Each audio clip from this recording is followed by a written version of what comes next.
Welcome to Temple Talk from Jerusalem, Israel. Rabbi Chaim, Richman here together. Yitzchak, Reuven. Today, the 13th day of the month of Tammuz, 5778. It's June 26th, 2018. The Shabbat, Parashat Balak. And actually, this Sabbath on the calendar is the 17th day of the month of Tammuz. The fast is going to be deferred to the next day. We'll be observing the fast of Shavasar B'Tammuz on Sunday. 5 tragedies occurred on the 17th of Tammuz, according to the Mishnah and Tractate Ta'anit. It's the day that the golden calf episode took place, and Moses descended from Mount Sinai and saw what was going on and broke the tablets. It's the day that the walls of the city of Jerusalem were breached, which led to the ultimate destruction of the Holy Temple on the 9th day of Av. Some other things that happened in history that are discussed: there was a Sefer Torah that was burned. There was a statue that was an idolatrous statue that was placed in the sanctuary. The nature of the month of Tammuz really has a backstory, which is the fact that the spies who were traversing the land of Canaan and ultimately came back to the camp of Israel and delivered their evil report on the 8th day of Av, they left the camp of Israel in the desert at the end of Sivan, and they returned and delivered their evil report on the 8th day of Av, and the people cried all that night, and that was the first 9th of Av in history. But the entire month of Tammuz was taken up with their traveling throughout the land and looking at the land in a very, very negative way. And that's why we say that the month of Tammuz presents us with an opportunity to rectify the sense of vision and looking at the land and looking at everyone, looking at all of our relationships, really, at each other and ourselves in a very positive light. So the month of Tammuz is a time of very heated emotions, and it's a hot time of year. And from the time of the 17th of Tammuz, which, as I said, we're going to be observing a week from Sunday, or rather this coming Sunday, we begin the intensified mourning period for the destruction of the Holy Temple, which is known as the 3 weeks, where, according to the various customs amongst the various congregations in the children of Israel, there are levels of mourning that grow in their intensity from the 17th of Tammuz through the new moon of Av and the first week of Av and the first 9 days of Av that lead up to the fast of the 9th of Av and the week in which the 9th of Av occurs. And these are all ascending levels of mourning, wherein the entire house of Israel becomes like a mourner for a relative when we mourn for the passing of the Holy Temple. We mourn for the non-building so far of the Holy Temple. We're going to be talking about the month of Tammuz a little bit later in our broadcast in some more detail about what it's really all about. Last week we did not have a temple talk. We apologize for that.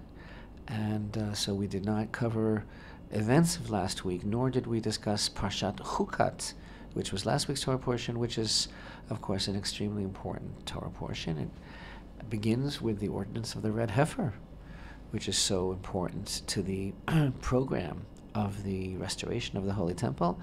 Red heifer update for you here.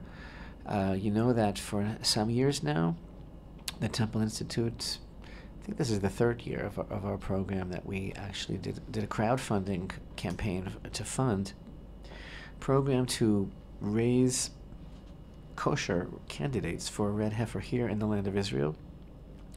We are in partnership with a cattle producer here in the land. And this is, of course, after decades and decades of attempts to advance the program of a kosher red heifer, whether it was a question of acquiring one from abroad, or whatever it takes to have a red heifer that could be used as a suitable candidate for the Numbers 19 process of restoring biblical purity. So we started this program with 5 pregnant red heifer red cattle, red Angus cattle here in the land of Israel, and 3 of them so far have given birth to bulls, bull calves.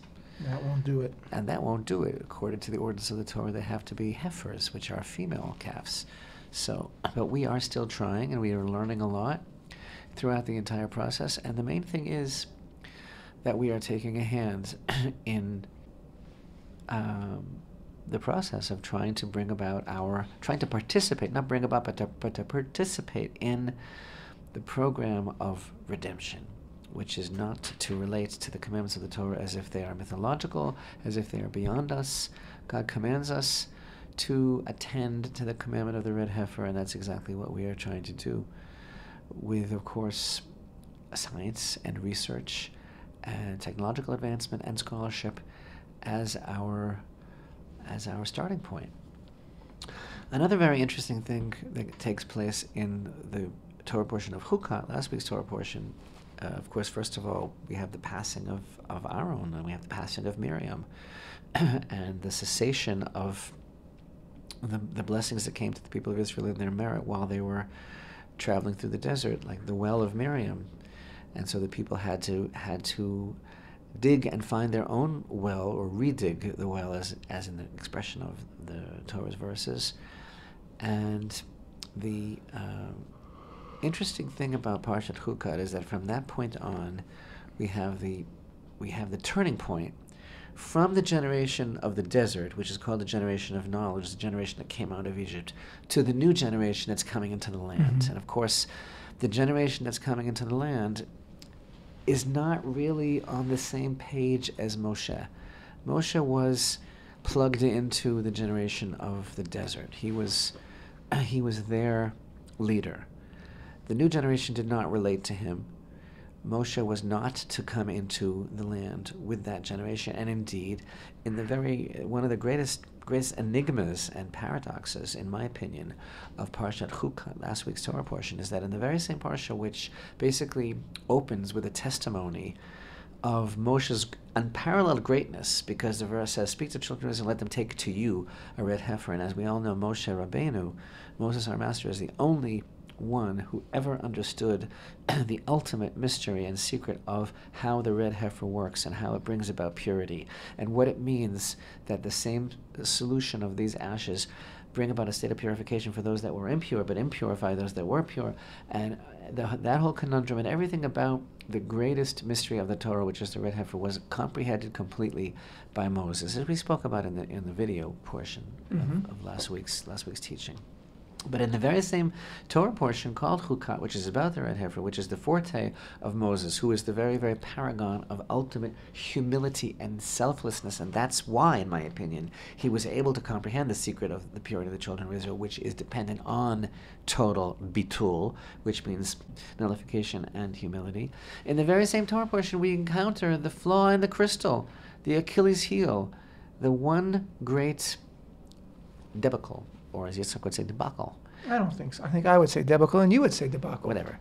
In the career of Moses, which was the hitting of the rock, which was the ultimate excuse, if I may be so bold, excuse that God used so that he would not come into the land, because he needed to come up with some excuse. Because when we look at the crime of the hitting of the rock, it seems to us totally disproportionate with the punishment of the one thing that Moses, who lived completely for his people, who had no sense of self whatsoever, who had no ego, about whom God himself testified, he is the humblest man on the face of the earth, and all he cared about was to go into the land of Israel. Why? Not for the scenery, not so that he could send a postcard, not so that he could eat from the wonderful fruits of the land, but so that he could fulfill God's commandments in the land. But it wasn't to be. It wasn't to be. If you want to add to this mystery and conundrum, there's also the fact that Aaron was likewise punished, received the same punishment for the hitting of the rock, and one might say that was really out of proportion. He wasn't the one who hit the rock, and one might also say that Aaron could have been held accountable for other things that happened along the way that he didn't seem to be held accountable for, but this he was. So it's a very fascinating little parsha here which there's different ways of looking at it and trying to understand it and explain it. And I know that we've talked about that in the past. But look, the bottom line is that they were not to come into the land. yeah. And so we are about to come into the land right now. And you know what? Again, I personally am very, very churned up inside, very affected by this whole idea of what's going on in these pages now, this turning point, this passage, this transposition from these two generations, because I so identify when I'm looking at around us, modern history of the State of Israel, the poignant plight, as it were, of the tumultuous, circuitous arc of trajectory, of history, of recent generations. I see ourselves as being participatory in the rectification of these generations. You know, like everything that we learned about the generation of the desert, how they were so inscrutable, they were so high, they were so holy, they were so pious, they were so close to God, and yet they ultimately failed so dismally in with the sin of the spies, and which was, of course, the straw that broke it, with all the tests that they were constantly obnoxiously testing Hashem, and Hashem said, "That's it, because you accepted and spoke of this lashon hara about the land."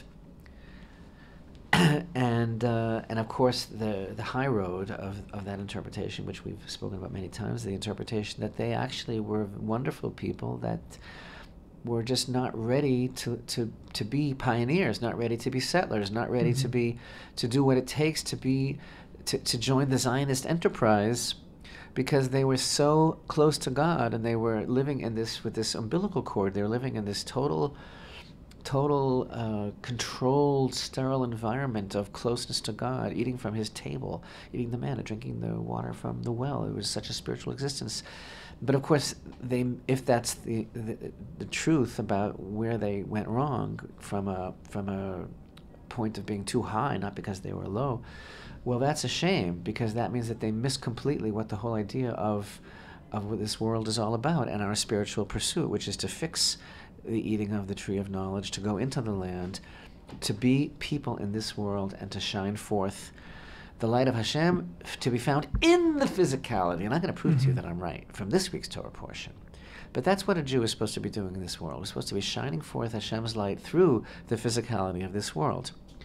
Enter this week, our week of Yud Gimel Tammuz, the 13th of Tammuz, 26th of June, Parshat Balak.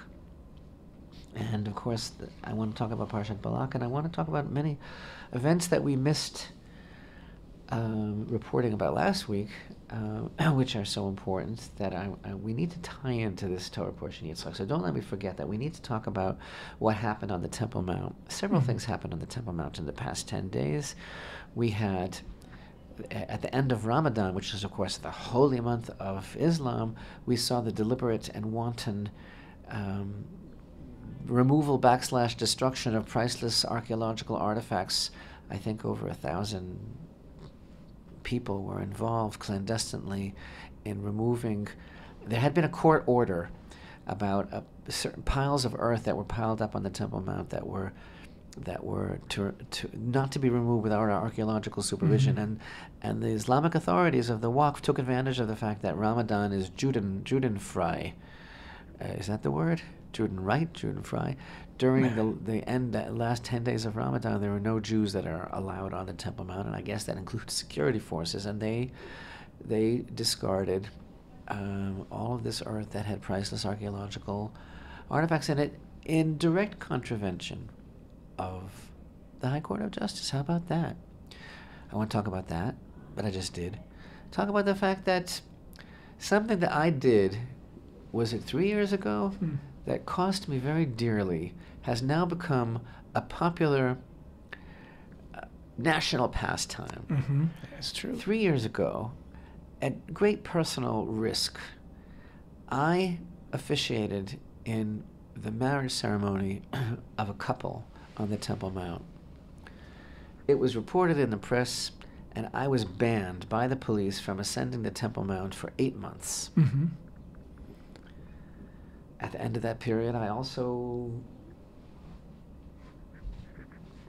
got ill. Lost my hearing, but that might have happened anyway.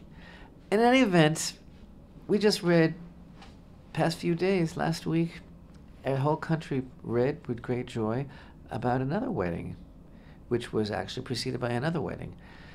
And the police, like, they stood there and they said Mazel Tov. Yeah. So what became this, what started as this very furtive and clandestine and secretive thing that I had to hide and that was reported and that I was severely punished for, now people are getting married left and right on the Temple Mount, exchanging vows, giving rings. Even this couple that wasn't so orthodox, he kissed the bride on the Temple Mount.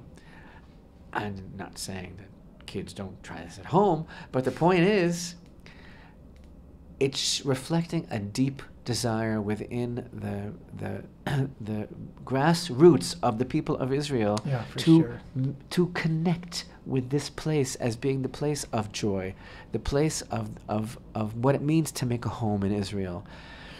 And it's just overwhelmingly beautiful to see that the Temple Mount is not the beleaguered, destitute, bereft mother of Zion that it was when we began our broadcasts 13 years ago, and when we began our work, almost 3 decades ago.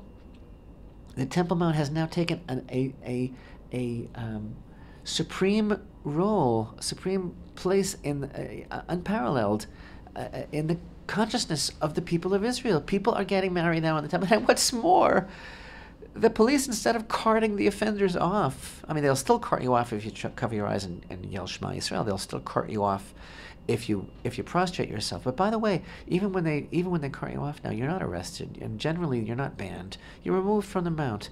But they don't even arrest people anymore. They might remove you. A couple last week got married, like you said, and then they were interviewed in news here in Israel, TV news, spoke very well, very intelligently about the whole experience.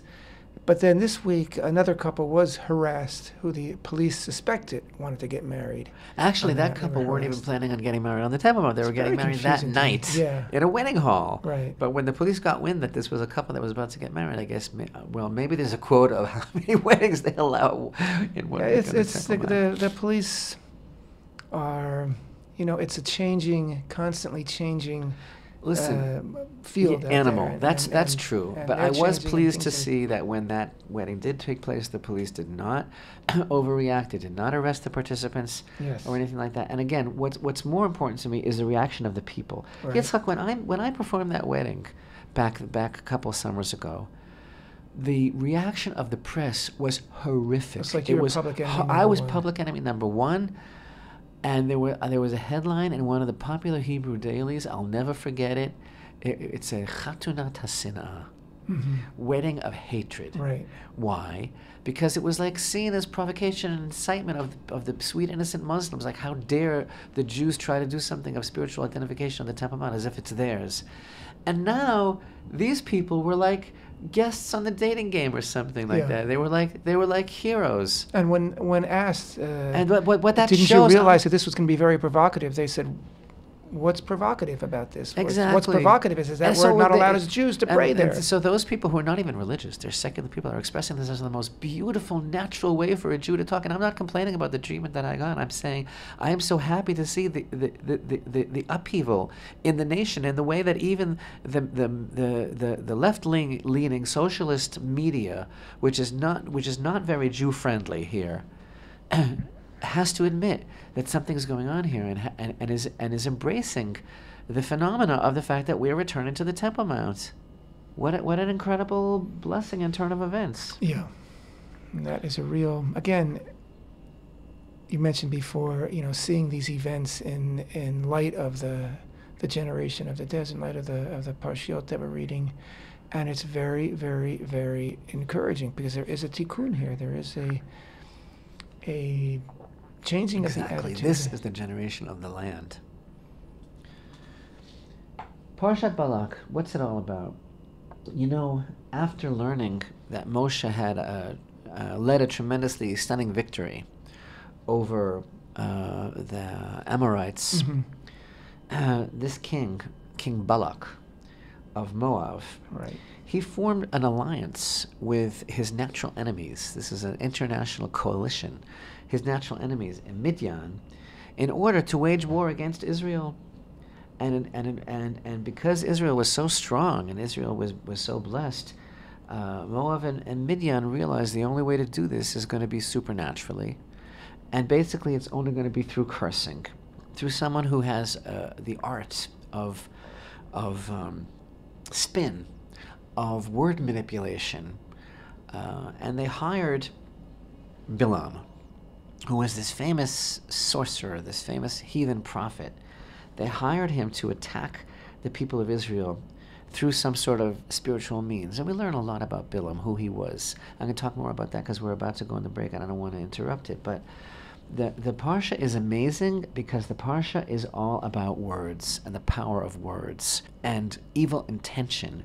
And it so resonates with the power of words and the battle of words that are being waged against Israel throughout the ages, and especially today through social media and through the BDS movement and through all the demonization internationally of Israel, and how Israel is made to look like the aggressor and the occupier, like even right now with everything that's going on, the horrible fires that are raging, even as I speak, new fires in Israel today from these incendiary devices that are being sent up from Gaza. And all you hear about, for example, in the American media, is that Israelis are killing, quote-unquote, peaceful protesters.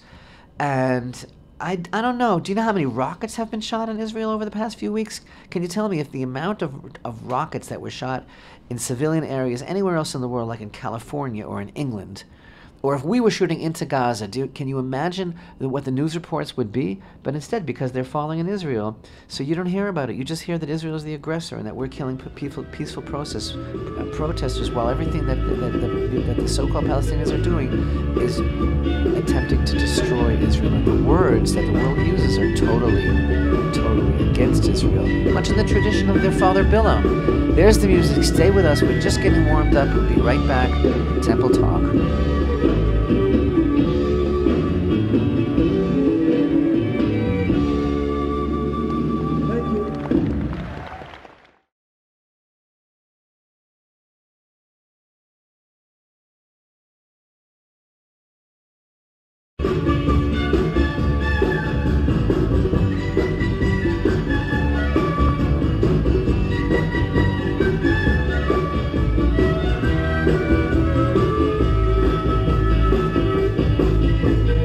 Shalom and welcome back to Temple Talk. This is Yitzchak, Reuven, with me in the studio here in Jerusalem, Rabbi Chaim Richman.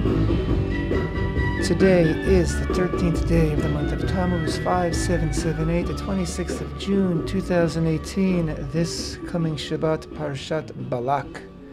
And this coming Shabbat is also the 17th day of the month of Tammuz.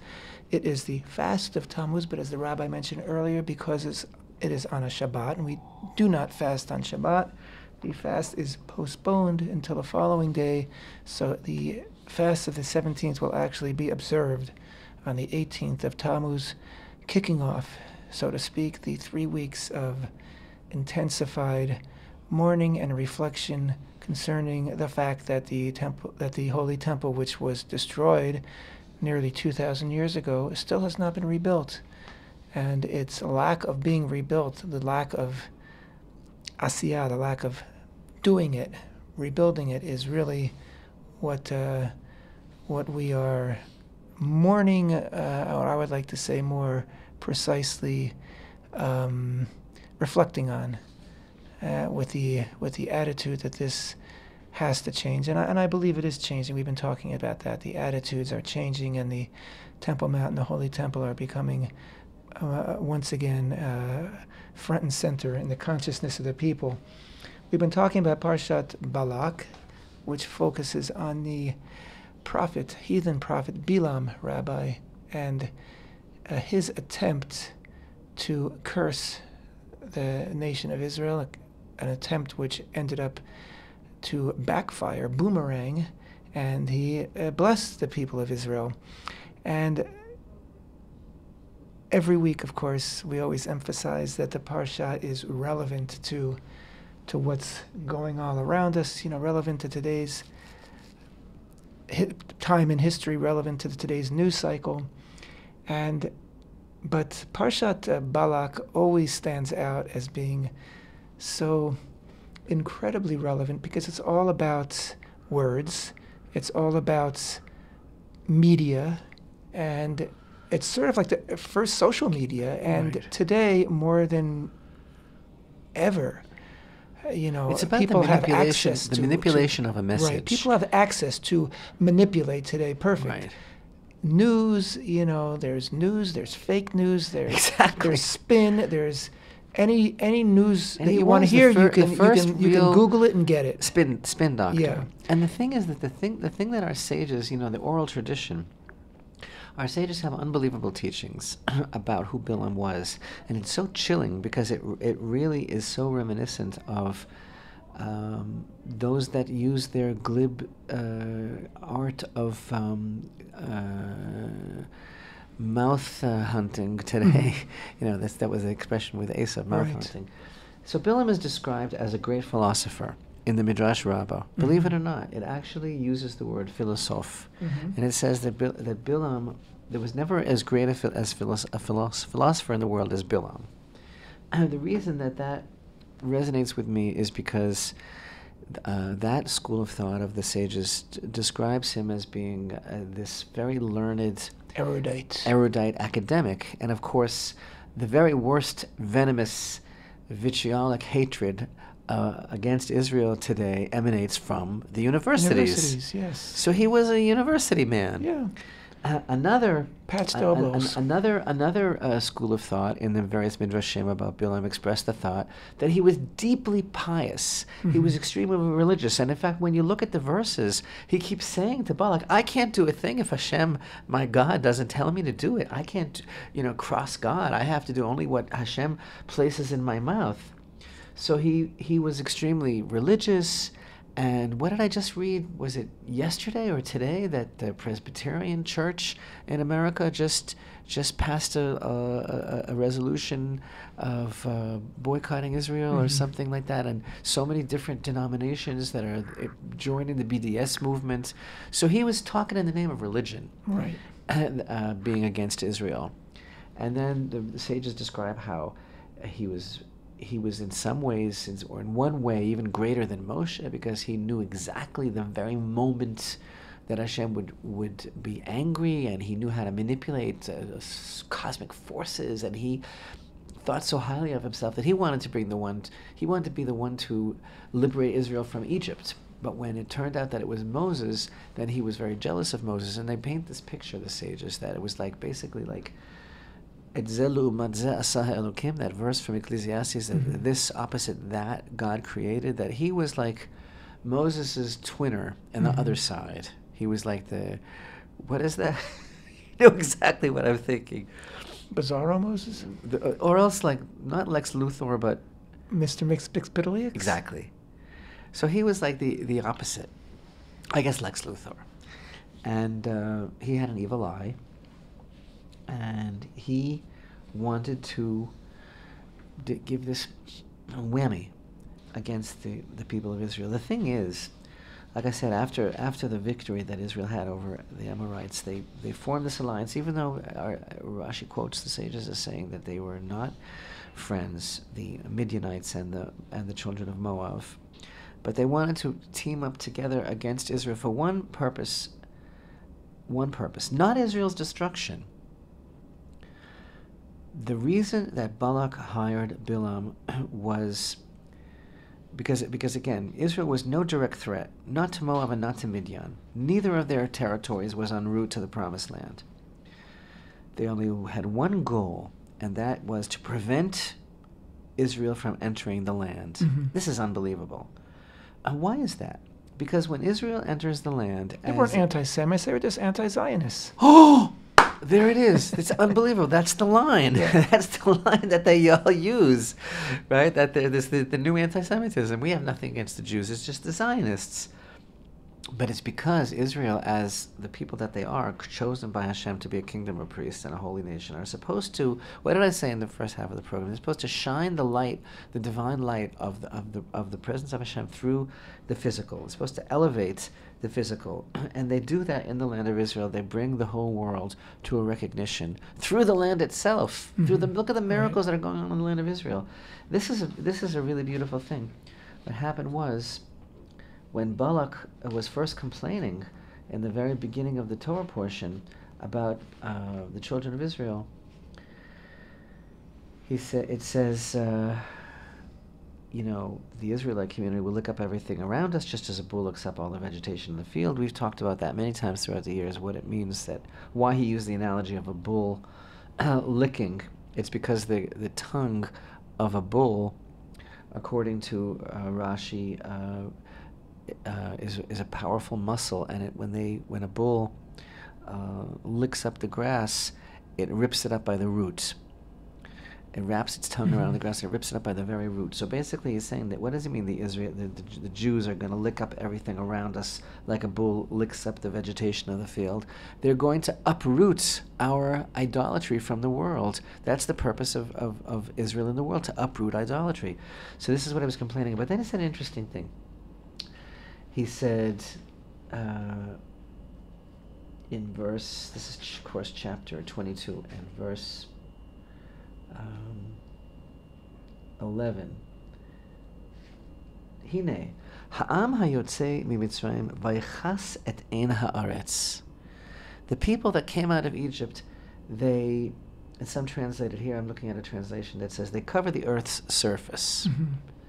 But literally, what do the words mean? Vaychas et ein haaretz. In verse 11, they cover the eye of the earth, right? But what some of the great rabbis comment is that what it is that they cover the artziut. They cover the physicality of the vaychas et ein haaretz. What does it mean, the eye of the land? That they are shining such a spiritual force that they are shining it into exactly what I said is their goal. They are shining it, they're covering over the physicality and revealing the spirituality of it. And this is what we have to prevent, he's saying. This is the whole point. They're going to go into the land of Israel and they are going to reveal to the whole world that there's a God, that the world was created, that there's only one purpose to life, which is to serve Hashem. So they're covering over the physicality, and we are very physical. Balak is saying to Bilaam, this is our gig here is completely dependent on manipulating the masses into worshiping us. And this is the whole problem. So the long story short that we know of is that Bilaam couldn't do it. He tried doing it. Instead, he gave these beautiful blessings, which became actually part of the morning prayers, Matovu. He gave some of the most beautiful blessings in the Torah, right? And another very interesting thing that I just want to point out, right, is when the first time this happened, right, and Bilaam, instead of cursing the people of Israel, he said something very beautiful. So Balak, gets upset, and he says, "What did you do? I brought you here to curse my enemies, and you're blessing them." And again, Bilaam, the very religious man, says, "I told you I have to be very careful to say only what God tells me." But then, what does Balak say? He says, "Come to me to another place, and from there you'll be able to see a small section of the camp. You won't have to see all of them. From there, you'll be able to curse them." Right? So take them to like these high points, like looking down. They have this vantage point. They have the high ground. And he's taking him to different places because the camp of Israel, it's a large encampment in the desert, right? Right. So they're going to these surrounding mountains and they're looking down. But it's so amazing what he says. He says, "Come with me to another place, and from there you'll be able to see Efes Katsehu." Efes Katsehu literally means like a little smidgen of a corner of their camp. Efes Katsehu tir'eh. This is verse 13. You'll see a little corner of the corner. V'kula lo tir'eh. But you won't see all of it. Right. Basically, Yitzchak, open up your heart in the deepest way. This is one of the most profound thoughts that I've ever shared, right? He's basically saying, like, I don't want you to see all of them. Yes. I don't want you to see the whole thing. I don't want you to see what they've done for the world. I don't want you to see how they're the first ones to flock to every nation that has a natural disaster, and they set up the base camp in Haiti and everywhere else, and they have changed the healing and medicine of the whole world, and all of the technological advancements and everything that they've done for the world. I don't want you to see the whole picture. I just want you to see. And if you want to curse someone, or if you want to hate someone, if you want to say something bad, you know that you just find one thing. This is exactly the work of breaking the silence and BDS and all these groups. It's part of the media manipulation, which is exactly what Balak is trying to do here. So Balak is literally the focus words on here. This. It's scary. Focus on this. Hairs are standing up on your arms. Soldier with a gun and take a photograph from ISIS and say it's the IDF, and we have a story here that you can worth cursing. Literally, this is like chilling. How relevant this is, that he says, I'll take it to a place and do me a favor. Don't look at the whole people. Don't look at everything that they do. Just pick a little corner and talk about that. Anyway, this is what's going on today.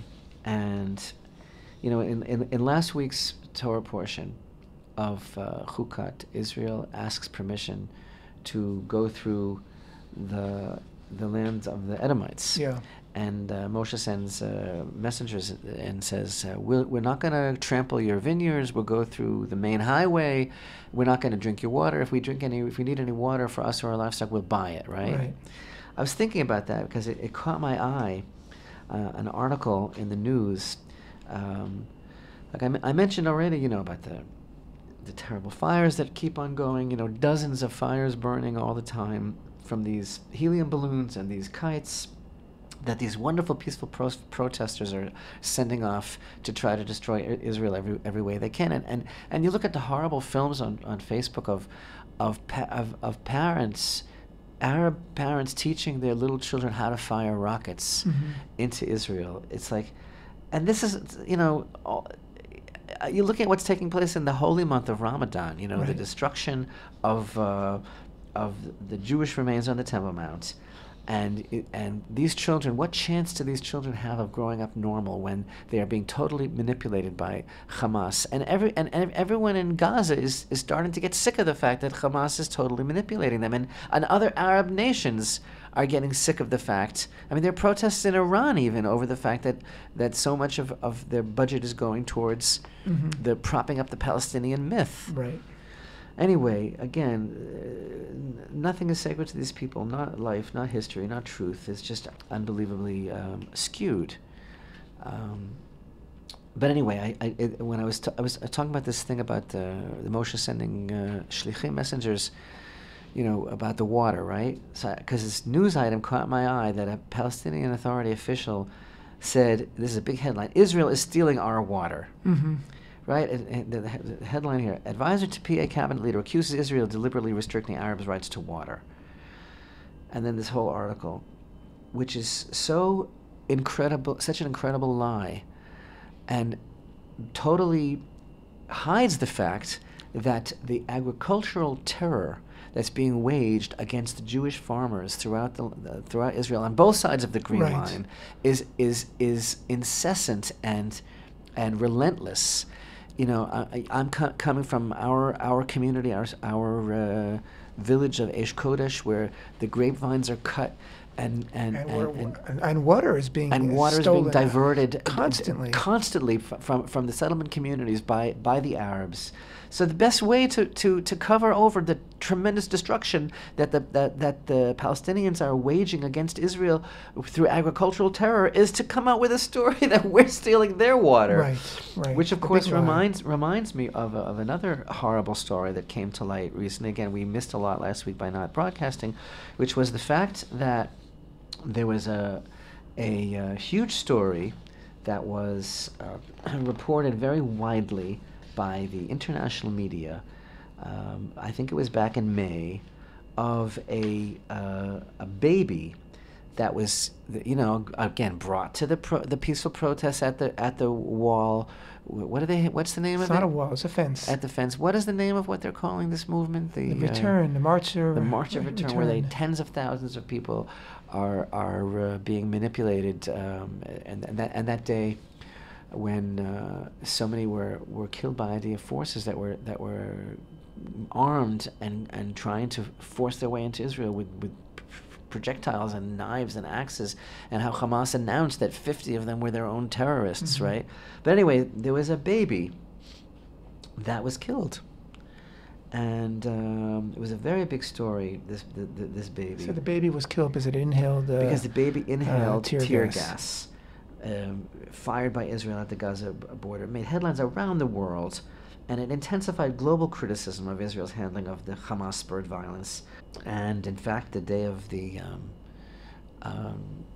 dedication ceremony of the new embassy, I think it was like the story was told like concurrently, right, to detract from the greatness of the announcement that Israel that Jerusalem was being recognized as the capital by the Trump administration. Anyway, make a long story short, what's going on now is that there has been an admission that the parents were paid $2,206 to blame Israel for that death. For the death of their baby, who died. The baby actually died of natural causes because the baby had an irreversible congenitive disease. And so Hamas paid the family to claim that the baby was killed by Israeli tear gas. And this was admitted by the cousin of the family, who was arrested by Israel for terror-related offenses. He told his interrogators that his relatives lied and that the 8-month-old baby named Layla actually died from fatal blood condition that runs in the family. Okay? So there's a word. The word is taqiyya. T-A-Q-I-Y-Y-A.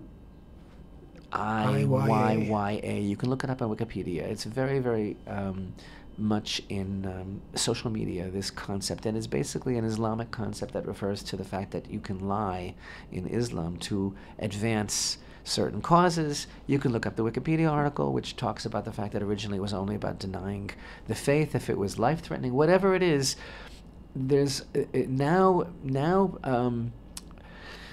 the trend in the West is to, whenever anybody talks about taqiyya, is to blame the Islamophobists, that they always are saying, oh, you can't trust the Muslims because they're always lying, and how horrible that is because it's not true, they're wonderful people and they're not always lying. But it has a basis in the Quran, this concept called taqiyya, which is used to promote Islam, that you're allowed, or that maybe it's their mitzvah to lie. And there was a famous treaty, and Arafat mentioned this, there's a famous treaty in history where, and he used the word about attacking the Jews, like, we'll say that we want peace, but anyway, the point is, the family of the baby lied, and was paid to lie, to make Israel look bad. The PA official says, Israel is stealing the water.